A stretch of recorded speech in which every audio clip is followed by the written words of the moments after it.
Hello everyone, this is chapter 12, maybe chapter 13 of George Eliot's Silas Marner, the great classic, which we can read on YouTube because it's out of copyright and has been for a long time.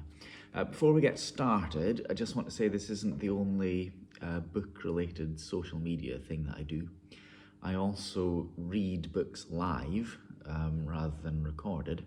And at the moment, I'm reading at time of recording, I'm just getting almost to the end of Moby Dick, which is also copyright free, which I'm really enjoying. So you can watch that on my YouTube as well when I go live on YouTube reading Moby Dick.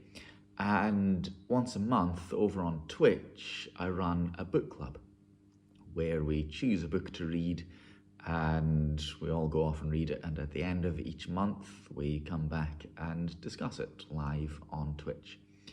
At the moment, July 22, it's William Dalrymple's The Last Mughal.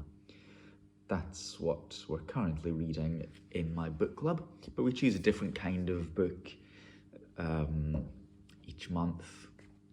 Last month it was a murder mystery, before that it was a sci-fi book, so it's a wide variety of books. So join me over on Twitch for that, and you can find that in my bio link. It's not difficult to find. Right, chapter 12 of Silas Marner. While Godfrey Cass was taking draughts of forgetfulness from the sweet presence of Nancy, willingly losing all sense of that hidden bond which at other moments galled and fretted him so as to mingle irritation with very sunshine, Godfrey's wife was walking with slow, uncertain steps through the snow-covered Raveloe lanes, carrying her child in her arms. This journey, on New Year's Eve, was a premeditated act of vengeance which she had kept in her heart ever since Godfrey, in a fit of passion, had told her he would sooner die than acknowledge her as his wife. There would be a great party at the Red House on New Year's Eve, she knew. Her husband would be smiling and smiled upon, hiding her existence in the darkest corner of his heart. But she would mar his pleasure. She would go in her dingy rags, with her faded face once as handsome as the best, with her little child that had its father's hair and eyes, and disclose herself to the squire as his eldest son's wife. It is seldom that the miserable can help regarding their misery as a wrong inflicted by those who are less miserable. Molly knew that the cause of her dingy rags was not her husband's neglect, but the demon opium, to whom she was enslaved, body and soul, except in the lingering mother's tenderness that refused to give him her hungry child. She knew this well, and yet, in the moments of wretched, unbenumbed consciousness, the sense of her want and degradation transformed itself continually into bitterness towards Godfrey. He was well off, and if she had her rights, she would be well off too. The belief that he repented his marriage and suffered from it only aggravated her vindictiveness. Just as self-reproving thoughts do not come to us thickly, even in the purest air, and with the best lessons of heaven and earth, how should those white-winged delicate messengers make their way to Molly's poisoned chamber, inhabited by no higher memories than those of a barmaid's paradise of pink ribbons and gentlemen's jokes? She had set out at an early hour, but had lingered on the road, inclined by her indolence to believe that if she waited under a warm shed, the snow would cease to fall. She had waited longer than she knew, and now that she found herself belated in the snow-hidden ruggedness of the long lanes, even the animation of a vindictive purpose could not keep her spirit from failing. It was 7 o'clock, and by this time she was not very far from Raveloe, but she was not familiar enough with these monotonous lanes to know how near she was to her journey's end. She needed comfort, and she knew but one comforter, the familiar demon in her bosom. But she hesitated a moment after drawing out the black remnant before she raised it to her lips. In that moment, the mother's love pleaded for painful consciousness rather than oblivion, pleaded to be left in aching weariness rather than to have the encircling arms benumbed so that they could not feel the dear burden. In another moment, Molly had flung something away, but it was not the black remnant, it was an empty phial. As she walked on again under the breaking cloud, from which there now came now and then a light of quickly veiled star, for a freezing wind had sprung up since the snowing had ceased.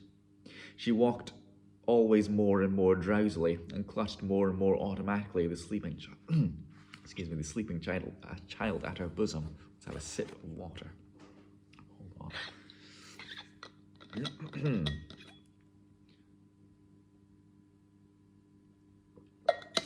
That's better. She clutched more and more automatically the sleeping child at her bosom. Slowly the demon was working his will, and cold and weariness were his helpers. Soon she felt nothing but a supreme immediate longing that curtained off all futurity, the longing to lie down and sleep. She had arrived at a spot where her footsteps were no longer checked by a hedgerow, and she had wandered vaguely, unable to distinguish any objects, notwithstanding the wide whiteness around her, and the growing starlight. She sank down against a straggling furze bush, an easy pillow enough, and the bed of snow too was soft. She did not feel that the bed was cold, and she did not heed whether the child would wake and cry for her, but her arms had not yet relaxed their instinctive clutch, and the little one slumbered on as gently as if it had been rocked in a lace-trimmed cradle. But the complete torpor came at last. The fingers lost their tension, the arms unbent, and then the little head fell away from the bosom, and the blue eyes opened wide on the cold starlight. At first, there was a little peevish cry of "Mammy," and an effort to regain the pillowing arm and bosom, but Mammy's ear was deaf, and the pillow seemed to be slipping away backward. Suddenly, as the child rolled downwards on its mother's knees, all wet with snow, its eyes were caught by a bright glancing light on the white ground, and with the ready transition of infancy, it was immediately absorbed in watching the bright living thing running towards it, yet never arriving.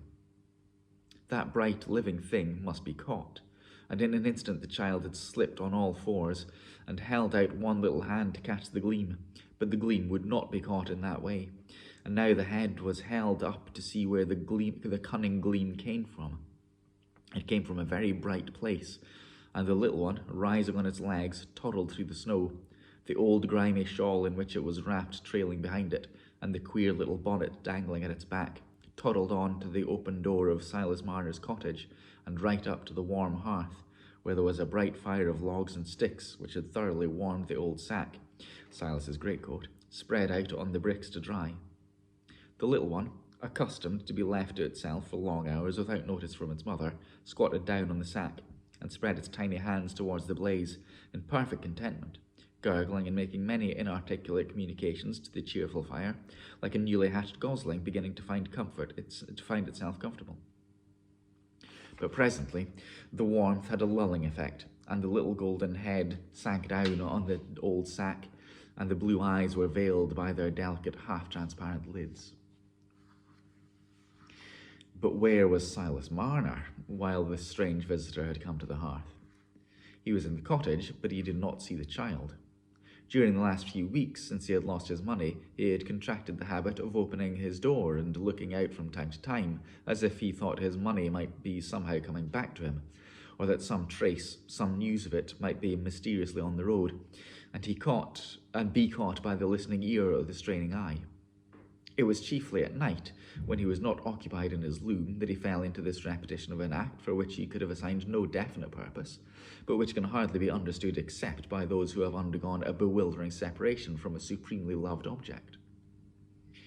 In the evening twilight, and later whenever the night was not dark, Silas looked out on that narrow prospect round the stone pits, listening and gazing, not with hope, but with mere yearning and unrest. This morning he had been told by some of his neighbours that it was New Year's Eve, and that he must sit up and hear the old year rung out and the new year rung in, because that was good luck and might bring his money back again. There was only a friendly Raveloe way of jesting with the half-crazy oddities of a miser, but it had perhaps helped to throw Silas into a more than usually excited state. Since the oncoming of twilight, he had opened his door again and again, though only to shut it immediately at seeing all distance veiled by the falling snow. But the last time he opened it, the snow had ceased, and the clouds were parting here and there. He stood and listened, and gazed for a long while. There was really something on the road coming towards him, but he caught no sign of it, and the stillness and the wide trackless snow seemed to narrow his solitude, and touched his yearning with the chill of despair. He went in again, and put his right hand on the latch of the door to close it, but he did not close it. He was arrested, as he had been already since his loss, by the invisible wand of catalepsy, and stood like a graven image with wide but sightless eyes, holding open his door, powerless to resist either the good or evil that might enter there. Let's have another little sip, I think. Another wee sip.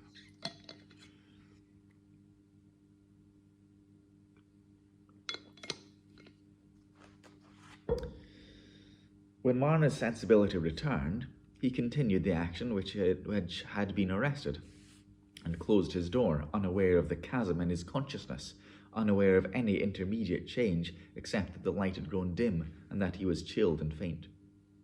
He thought he had been too long standing at the door and looking out.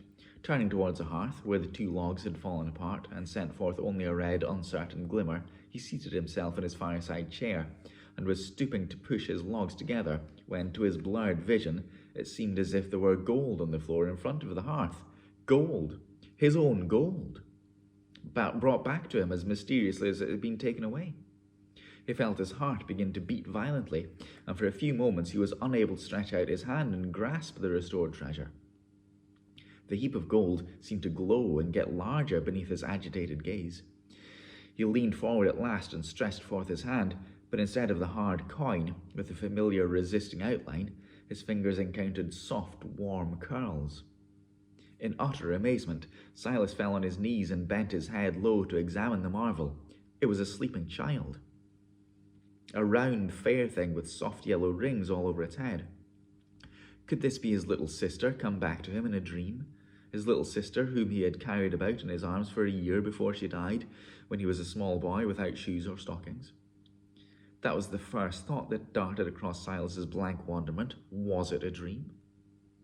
He rose to his feet again, pushed his logs together, and throwing on some dried leaves and sticks, raised a flame. But the flame did not disperse the vision. It only lit it up more distinctly, the little round form of the child and its shabby clothing. It was very much like his little sister. Silas sank into his chair, powerless under the double presence of an inexplicable surprise and a hurrying influx of memories. How and when had the child come in without his knowledge? He had never been beyond the door. But along with that question, and almost thrusting it away, there was a vision of the old home and the old streets leading to Lantern Yard, and with that vision another, of the thoughts which had been present with him in those far-off scenes. The thoughts were strange to him now, like old friendships impossible to revive, and yet he had a dreamy feeling that this child was somehow a message come to him from that far-off life. It stirred fibres that had never been moved in Raveloe, old quiverings of tenderness, old impressions of awe at the presentiment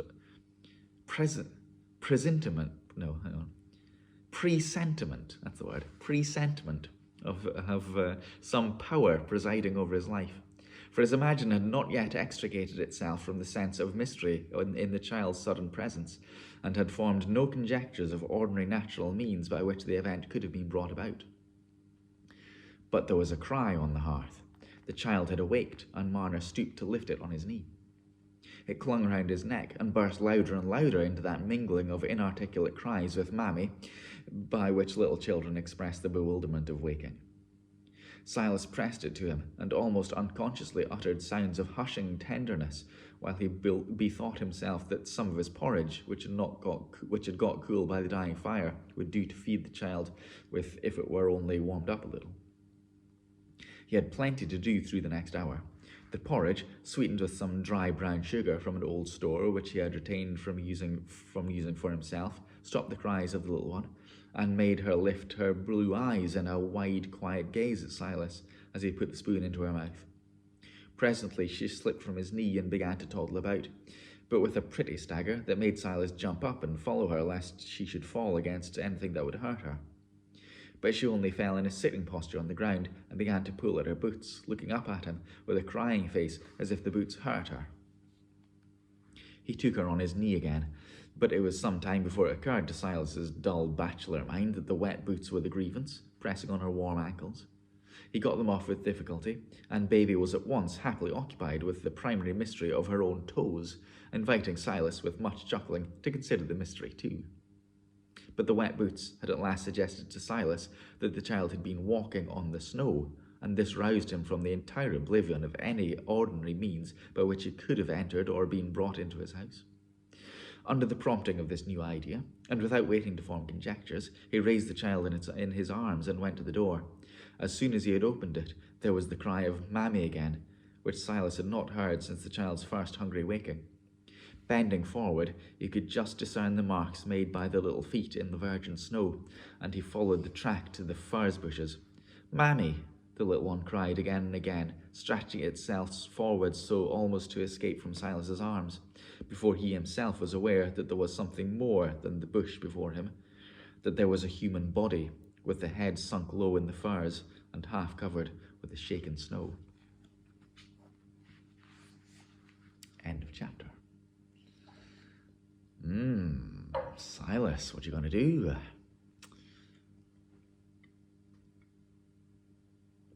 And is Mammy still alive? I wonder. Shall we find out? Chapter 13.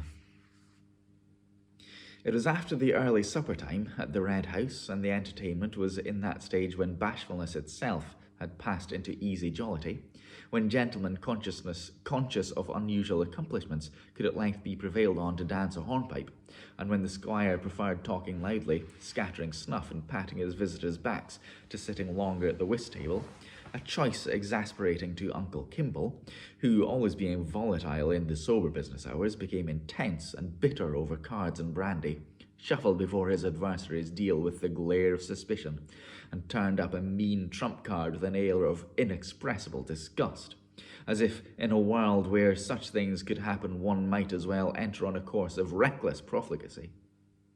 When the evening had advanced to this pitch of freedom and enjoyment, it was usual for the servants, the heavy duties of supper being well over, to get their share of amusement by coming to look on at the dancing, so that the back regions of the house were left in solitude. There were 2 doors by which the white parlour was entered from the hall, and they were both left standing open for the sake of air, but the lower one was crowded with the servants and villagers, and only the upper doorway was left free.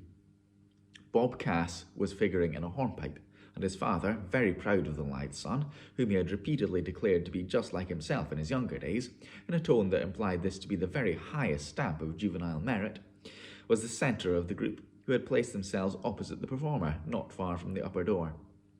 Godfrey was standing a little way off, not to admire his brother's dancing, but to keep sight of Nancy, who was seated in the group near her father. He stood aloof, because he wished to avoid suggesting himself as a subject for the squire's fatherly jokes in connection with matrimony and Miss Nancy Lammeter's beauty, which was likely to become more and more explicit. But he had the prospect of dancing with her again when the hornpipe was concluded, and in the meantime it was very pleasant to get long glances at her quite unobserved. But when Godfrey was lifting his eyes from one of those long glances, they encountered an object as startling to him at that moment as if it had been an apparition from the dead. It was an apparition from that hidden life which lies like a dark by-street behind the goodly ornamented facade that meets the sunlight and the gaze of respectable admirers. It was his own child, carried in Silas Marner's arms. That was his instantaneous impression, unaccompanied by doubt, though he had not seen the child for months past, and when the hope was rising that he might possibly be mistaken, Mr. Crackenthorpe and Mr. Lammeter had already advanced to Silas in astonishment at this strange advent. Godfrey joined them immediately, unable to rest without hearing every word, trying to control himself, but conscious that if anyone noticed him, they might see that he was white-lipped and trembling. But now all eyes at that end of the room were bent on Silas Marner. The squire himself had risen and asked angrily, "How's this? What's this? What do you mean coming in here in this way?" "I'm come for the doctor. I want the doctor," Silas had said in the first moment to Mr. Crackenthorpe. "Why, what's the matter, Marner?" said the rector. "The doctor's here, but say quietly what you want for him." "It's a woman," said Silas, speaking low and half breathlessly, just as Godfrey came up. "She's dead, I think. Dead in the snow in the stone pits, not far from my door." Godfrey felt a great throb. There was one terror in his mind at that moment. It was that the woman might not be dead.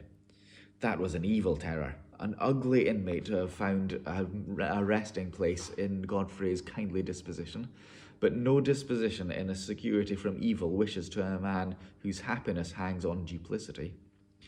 "Hush, hush," said Mr. Crackenthorpe. "Go out into the hall there. I'll fetch the doctor to you.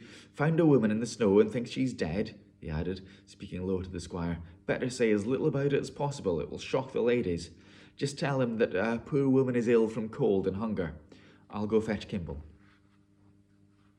By this time, however, the ladies had pressed forward, curious to know what could have brought the solitary linen weaver there under such strange circumstances, and interested in the pretty child, who, half alarmed and half attracted by the brightness and the numerous company, now frowned and hid her face, now lifted her head up again and looked round placably, with a touch or a coaxing word brought back for the frown, and made her bury her face with new determination. "What child is it?" cried several ladies at once, and among the rest, Nancy Lammeter, addressing Godfrey. "I don't know. Some poor woman's has been found in the snow, I believe," was the answer Godfrey wrung from himself with a terrible effort. "After all, am I certain?" he hastened to add silently, in anticipation of his own conscience. "Why, you'd better leave the child here then, Master Marner," said good-natured Mrs. Kimball, hesitating, however, to take those dingy clothes into contact with her own ornamented satin bodice. "I'll tell one of the girls to fetch it." No, I can't part with it. I can't let it go," said Silas abruptly. "It's come to me. I've a right to keep it." The proposition to take the child from him had come to Silas quite unexpectedly, and his speech, uttered under a strong, sudden impulse, was almost like a revelation to himself. A minute before, he had no distinct intention about the child. "Did you ever hear the like?" said Mrs. Kimball in mild surprise to her neighbour. "Now, ladies, I must trouble you to stand aside," said Mr. Kimball, coming from the card-room in some bitterness at the interruption, but drilled by the long habit of his profession into obedience to unpleasant calls, even when he was hardly sober.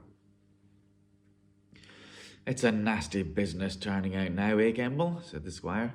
"Might have gone for your young fellow, that prentice there. What's his name?" "Might? Aye, what's the use of talking about might?" growled Uncle Kimball, hastening out with Marner, and followed Mr. Crackenthorpe and Godfrey. "Get me a pair of thick boots, Godfrey, will you? And stay, let somebody run to Winthrop and fetch Dolly's. She's the best woman to get. Ben was here himself before supper. Is he gone?" "Yes, sir, I met him," said Marner, "but I couldn't stop to tell him anything. Only I said I was going for the doctor, and he said the doctor was at the squire's. I made haste and ran, and there was nobody to be seen at the back of the house, so I went into where the company was."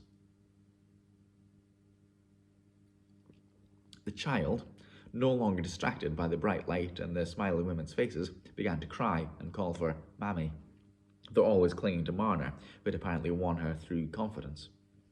Godfrey had come back with the boots, and felt the cry as if some fibre were drawn tight within him. "I'll go," he said hastily, eager for some movement. "I'll go and fetch the woman. Mrs. Winthrop." "Oh, pooh, set somebody else," said Uncle Kimball, hurrying away with Marner. "You'll let me know if I can be of any use, Kimball," said Mr. Crackenthorpe, but the doctor was out of hearing. Godfrey, too, had disappeared. He was gone to snatch his hat and coat, having just reflection enough to remember that he must not look like a madman, but he rushed out of the house into the snow without heeding his thin shoes. In a few minutes he was on his rapid way to the stone pits by the side of Dolly, who, though the feeling that she was entirely in her place in encountering cold and snow on an errand of mercy, was much concerned at a young gentleman's getting his feet wet under a like impulse.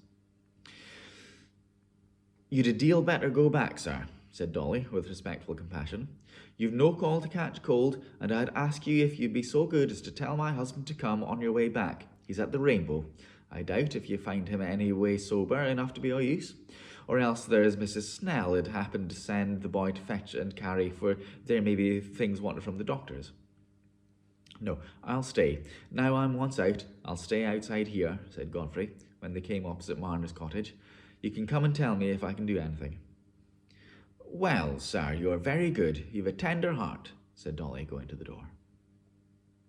Godfrey was too painfully preoccupied to feel a twinge of self-reproach at this undeserved praise. He walked up and down, unconscious that he was plunging ankle-deep in snow, unconscious of everything but trembling suspense about what was going on in the cottage and the effect of each alternative on his future lot. No, not quite unconscious of everything else. Deeper down and half smothered by passionate desire and dread, there was the sense that he ought not to be waiting on those alternatives, that he ought to accept the consequences of his deeds, own the miserable wife, and fulfill the claims of the helpless child. But he had not the moral... I lost my place.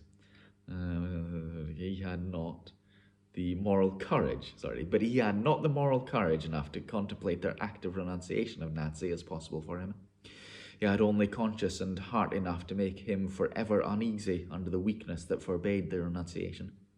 And at this moment his mind leapt away from all restraint towards the sudden prospect of deliverance from his long bondage. "Is she dead?" said the voice that predominated over every other within her. "If she is, I may marry Nancy, and then I shall be a good fellow in future, and have no secrets, and the child shall be taken care of somehow." But across that vision came the other possibility. She may live, and then it's all up with me. Godfrey never knew how long it was before the door of the cottage opened and Mr. Kimball came out. He went forward to meet his uncle, prepared to suppress the agitation he must feel, whatever news he was to hear. "I waited for you. I'd come so far," he said, speaking first. "Oh, pooh, it was nonsense for you to come out. Why didn't you send one of the men? There's nothing to be done. She's dead. Has been dead for hours, I should say." "What sort of woman is she?" said Godfrey, feeling the blood rush to his face. "A young woman, but emaciated, with long black hair, some vagrant, quite in rags. She's got a wedding ring on, however. They must fetch her away to the workhouse tomorrow. Come along, come along." "I want to look at her," said Godfrey. "I think I saw such a woman yesterday. I'll overtake you in a minute or two." Mr. Kimball went on, and Godfrey, turning back to the cottage, he cast only one glance at the dead face on the pillow, which Dolly had smoothed with decent care, but he remembered that last look at his unhappy, hated wife so well that at the end of 16 years every line in the worn face was present to him when he told the full story of this night. He turned immediately towards the hearth where Silas Marner sat lulling the child. She was perfectly quiet now, but not asleep, only soothed by sweet porridge and warmth into that wide-gazing calm which makes us older human beings in our inward turmoil feel a certain awe in the presence of a little child, such as we feel before some quiet majesty or beauty in the earth or sky, before a steady glowing plant or a planet or a full-flowered eglantine, or the bending trees over a silent pathway. The wide-open blue eyes looked up at Godfrey without any uneasiness or sign of recognition. The child could make no visible, audible claim on its father, and the father felt a strange mixture of feelings, a conflict of regret and joy that the pulse of that little heart had no response for the half-jealous yearning of his own. When the blue eyes turned away from him slowly and fixed themselves on the weaver's queer face, which was bent low down to look at them, while the small hand began to pull Marner's withered cheek with loving disfiguration. "You'll take the child to the parish tomorrow?" asked Godfrey, speaking as indifferently as he could. "Who says so?" said Marner sharply. "Will they make me take her?" "Why, you wouldn't like to keep her, should you, an old bachelor like you?" "Till anybody shows they've a right to take her away from me," said Marner. "The mother's dead, and I reckon it's got no father. It's a lone thing, and I'm a lone thing. My money's gone, I don't know where, and this has come from I don't know where. I know nothing. I'm partly mazed." "Poor little thing," said Godfrey. "Let me give something towards finding it clothes." He had put his hand in his pocket and found half a guinea, and thrusting it into Silas's hand, he hurried out of the cottage to overtake Mr. Kimball. "Ah, I see it's not the same woman I saw," he said as he came up. "It's a pretty little child. The old fellow seems to want to keep it. It's strange for a mouse like him, but I gave him a trifle to help him out. The parish isn't likely to quarrel with him for the right to keep the child." "No, but I've seen the time when I might have quarrelled with him for it myself. It's too late now, though. If the child ran into the fire, your aunt's far too fat to overtake it. She could only sit and grunt like an alarmed sow. But what a fool you are, Godfrey, to come out in your dancing shoes and stockings in this way, and you have the beau of the evening and at your house. What do you mean by such freaks, young fellow? Has Miss Nancy been cruel, and do you want to spite her by spoiling your pumps? Oh, everything has been disagreeable tonight. I was tired to death of jigging and gallanting, and that bother about the hornpipes. And I've got to dance with the other Miss Gunn, said Godfrey, glad of the subterfuge his uncle had suggested to him. The prevarication and white lies which a mind that keeps itself ambitiously pure is as uneasy under a great artist under the false touches that no eye detects but his own, are worn as lightly as mere trimmings when once the actions have become a lie. Godfrey appeared in the white parlour, with dry feet, and since the truth must be told, with a sense of relief and gladness that was too strong for painful thoughts to struggle with. For could he not venture now, whenever opportunity offered, to say the tenderest things to Nancy Lammeter, to promise her and himself that he would always be just what she would desire to see him? There was no danger that his dead wife would be recognised. Those were not days of active inquiry and long report. And as to the registry of their marriage, that was a long way off, buried in unturned pages, away from everyone's interest but his own. Dunsey might betray him if he came back, but Dunsey might be one to silence. And when events turn out so much better for a man than he has reason to dread, is it not proof that his conduct has been less foolish and blameworthy than it might otherwise have appeared? When we are treated well, we naturally begin to think that we are not altogether unmeritorious, and that it is only just we should treat ourselves well and not mar our own good fortune. Where, after all, would be the use of confessing his past to Nancy Lammeter and throwing away his happiness, nay, hers? For he felt some confidence that she loved him. As for the child, he would see that it was cared for. He would never forsake it. He would do everything but own it. Perhaps it would be just as happy in life without being owned by its father, seeing that nobody could tell how things would turn out, and that, is there any other reason wanted? Well then, that the child would be much happier without owning, the father would be much happier without owning the child. End of chapter. What do we think of Godfrey? Oh, it's always the same, eh? Damn men. Running away from their responsibilities, denying their children, denying old lovers, denying wives, and Silas wanting to keep the child. Interesting. What's going to happen with that? Do you think Silas is ever getting his money back? All right. Well, next time it'll be chapter 14 and 15, and then part 2. It's an interesting place to have a part 2, isn't it? That far into the book. All right. So as I was saying, as I said before, watch out for me reading Moby Dick live here on YouTube from time to time. We've not got far to go. We've still not met the whale. We've read all that far. I mean, it's 422 pages, and we've still not met the whale. Must be coming shortly. And over on Twitch, the book club, Monday Night Book Club, where we review books that we read each month. So follow me for those things here on YouTube. Subscribe to me on YouTube, or follow and subscribe to me on Twitch. And as I say, it should be easy enough to find. Just go to my bio link and you'll find all the different places, Twitch and Twitter and all the rest of it. So thanks for watching. I'll see you next time in a week or two for the next chapter of Silas Marner.